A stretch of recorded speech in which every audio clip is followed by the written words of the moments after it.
NCS 기반 병원 코디네이터 이번 시간은 제17강으로 병원에서의 안내 예절 두 번째 시간 시작하도록 하겠습니다. 자, 진료 단계별로 안내를 하는데요. 자, 맞이 인사도 안내죠. 그 다음에 방문 목적을 확인하고 검사가 있는 경우에 안내하고 검사 대기, 실시, 종료에도 단계별로 안내가 필요하겠죠.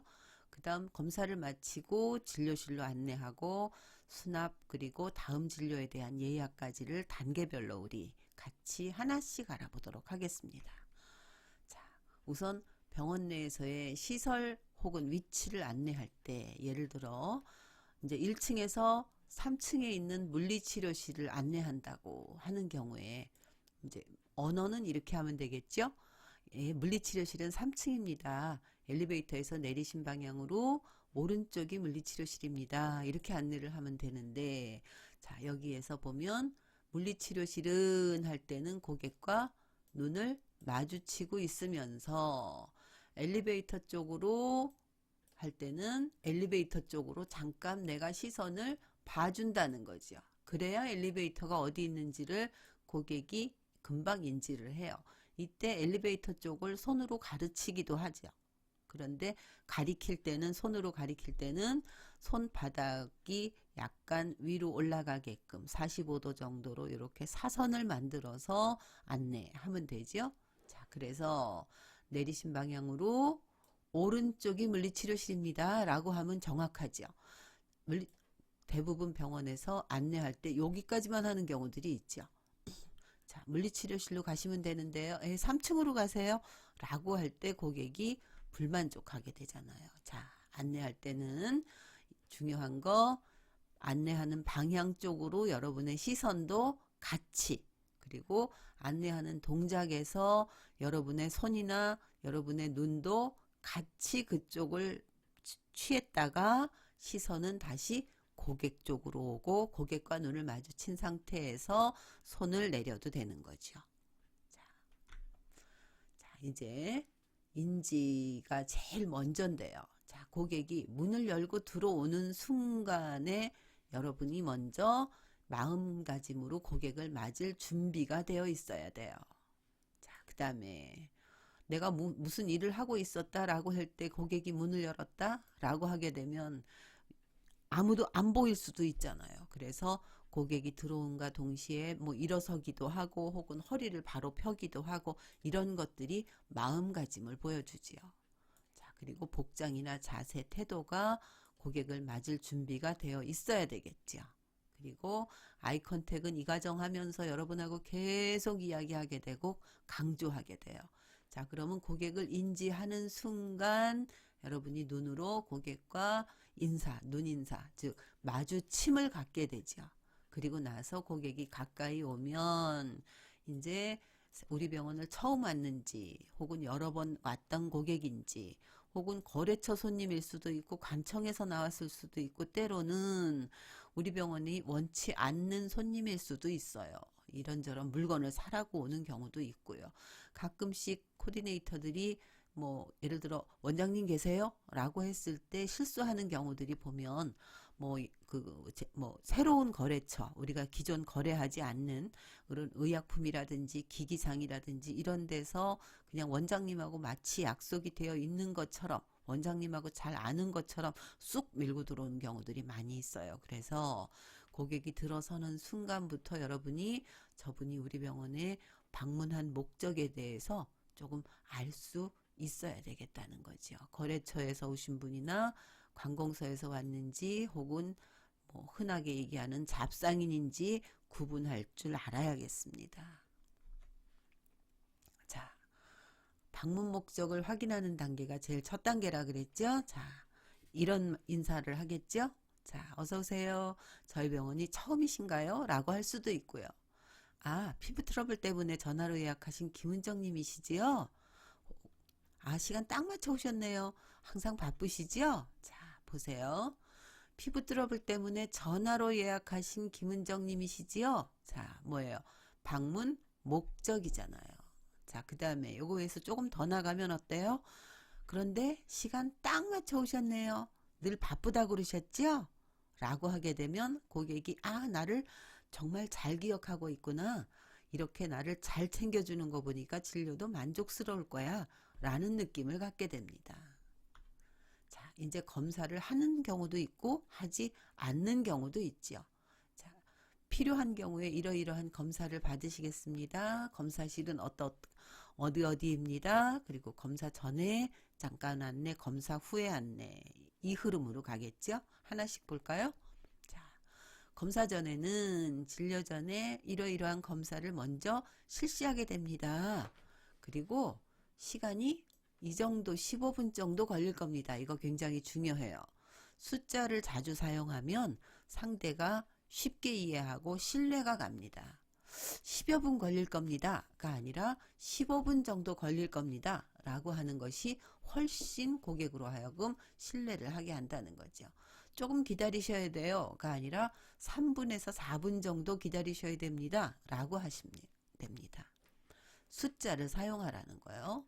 자, 그래서 검사 결과가 의사선생님께 전달되면 진료실로 바로 안내해 드리겠습니다 라고 하고 나서 검사실은 지하 1층 에스컬레이터 내리시면 우측에 있습니다. 혹은 오른쪽에 있습니다. 이렇게 안내하시면 되죠. 자, 검사 실시 전에 무슨 검사를 한다. 시간은 얼만큼 걸린다. 그리고 여러분이 이제 진료실로 가게 되는 거는 언제 간다. 검사 결과가 넘어왔을 때 간다. 뭐 이런 것들이죠. 그 다음에 검사 받기 위해서 검사실은 어디에 있다. 이렇게 안내하셔야 되죠. 자, 검사실 앞에서는 자, 이제 아무개님 잠시 기다려 주세요. 준비되는 대로 바로 호명하겠습니다. 바로라고 했으면 바로 호명해야 돼요. 3분, 4분 기다리는 것은 바로가 아닙니다. 그래서 바로 호명하겠습니다. 라고 하게 되는 경우에는 바로 호명해야 된다는 거 잊지 마시기 바랍니다.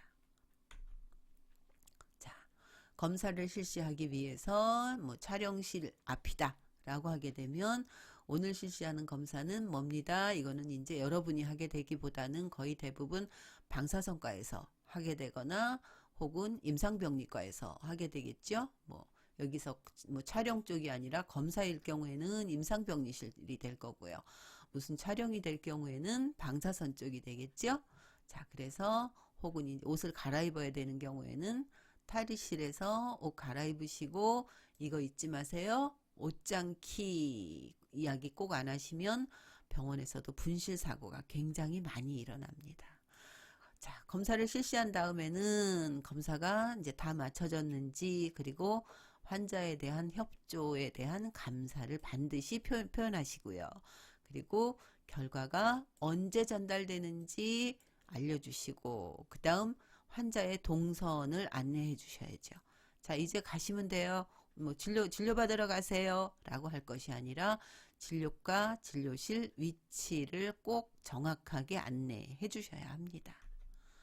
자, 이제 진료 받기 직전이에요. 자, 보면 요즘들은 대체로 이렇게 전광판에 이렇게 사람 이름이 나와 있는 경우가 많죠. 자, 그래서 굳이 안내를 하지 않는 경우들도 있는데요. 자, 그래서 아무개님 진료실 준비되는 대로 바로 안내하겠습니다 라고 해야 될 때도 있고요. 또 이렇게 되어 있는 경우에는 세 번째 순서시니까 이제 앞에 분들이 한 5분 정도 걸리신다고 보고 준비하는 시간이 있고 하면 한 15분 정도 기다리셔야 되겠는데요 라고 하면 환자가 금방 쉽게 이해한다는 거죠.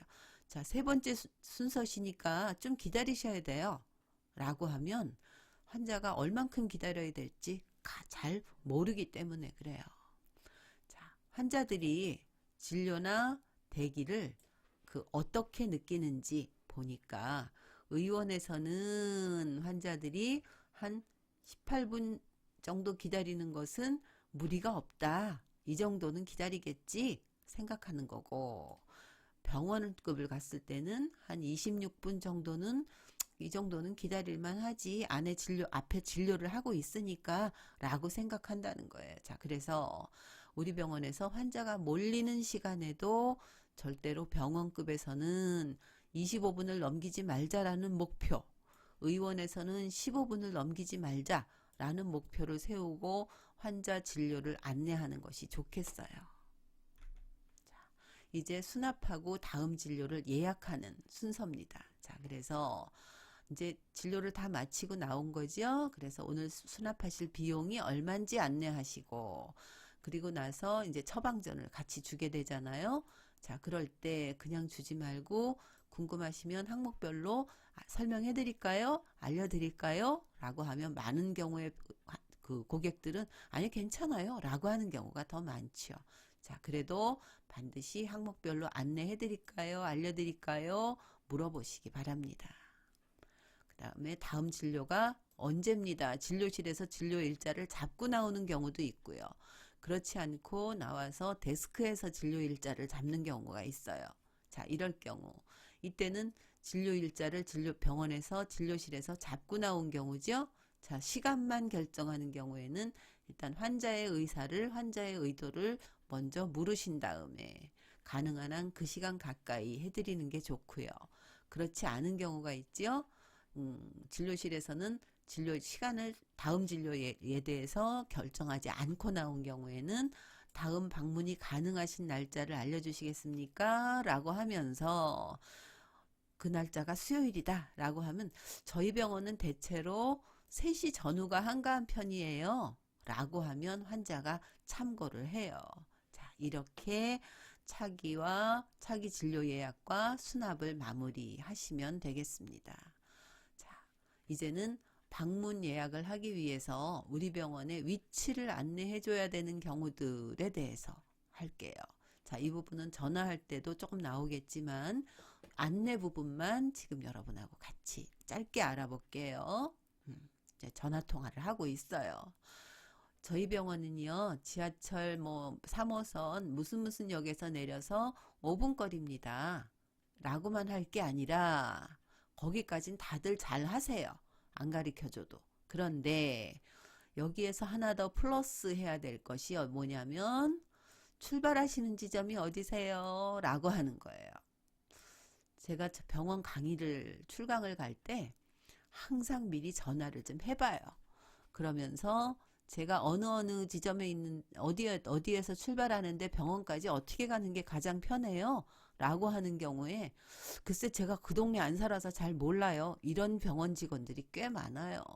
자, 그런데 그런 대답 적절하지 않죠. 그래서 대체로 예를 들어 서울이라고 하면 서울 이렇게 전도 정도는 벽에 하나 가지고 계시는 것이 좋아요.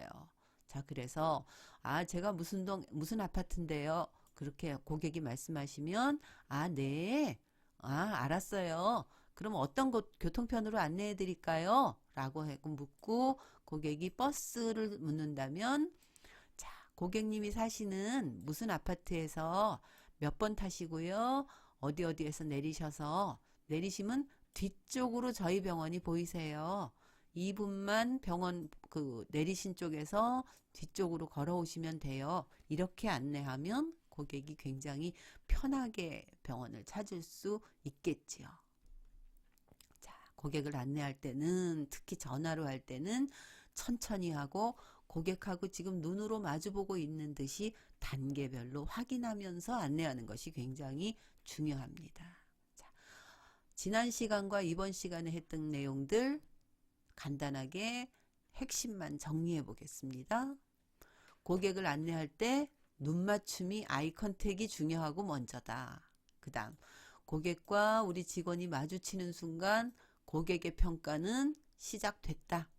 세 번째, 우리한테는 익숙하지만 고객한테 병원은 익숙하지 않은 공간이다. 안내할 때 천천히 해라. 그 다음 고객과 안내할 때는 숫자를 써라. 50분, 20m, 3발짝 이렇게 하시는 게 좋아요. 그리고 단계마다 고객이 알아들었는지 인지했는지 확인하는 것이 필요하고요. 그리고 물건을 건네줄 때는 물건보다 사람을 먼저 여기 아이 컨택 한다. 물건은 두 손으로 전달하고 가슴과 허리선 사이에서 전달하고 혹시 그 물건이 무거운 경우에 미리 그 물건의 무게를 꼭 알려주는 것이 좋다. 이 정도 잘 아시면 좋은 안내 하실 수 있을 겁니다. 자, 다음 시간에는 18광 전하 수신예절에 대해서 여러분하고 같이 알아보도록 하겠습니다.